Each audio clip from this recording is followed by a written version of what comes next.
nyakubahwa perezida wa repubulika ndakora musa nkwifuza amahoro nyagasani. Uyu munsi muzi iyi video mfite agahinda gakomeye cyane, kandi nemera yuko iyi video yanjye nemera yuko ayishobora kuba ariyo ya nyuma kuri nje, ko uyu munsi ushobora gupfa cyangwa gafungwa burundu sinzongere kuboneka. Nyakubahwa perezida wa repubulika, kuva wanyaga inzu yanjye nkayibura n'imyaka 12 nkanarwa kuyibona, na nubu noneho yabaye inzika mu bayobozi. Nyakubahwa perezida wa repubulika, mu gihe gishize nasabye kuvugurura inzu yanjye banga kumpa icyangombwa, akagari karakimpa, umurenge wagakukimpa. Baciye igihe baraza bangurira imyaka itarera barayirandura ngo nintere pasipara mu ndanga. None nari mfite umushinga wanjye wo gukora kostara nzikoze imyaka 21 nastangiye 2005. Ubu barimo barambwira ngo nenzijugunye. Nyakubahwa perezida wa repubulika, igihugu nzabamo ntarya kizaba kigiye.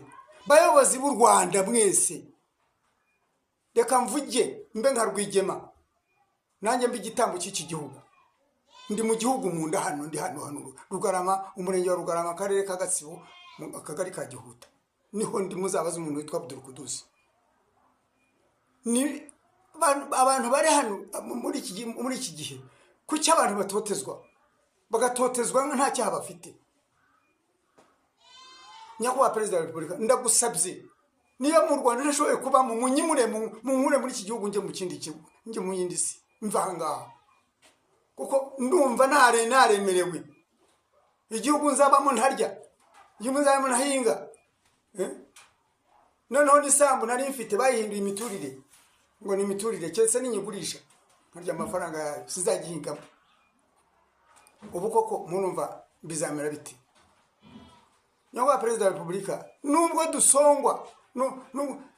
dusongwa n'ibindi bihugu, natwe ubwacu turisonga, natwe ubwacu tumeze neza. Buri munyarwanda uri hano mu Rwanda afite ibibazo. Burukoza akantu baramuhiga.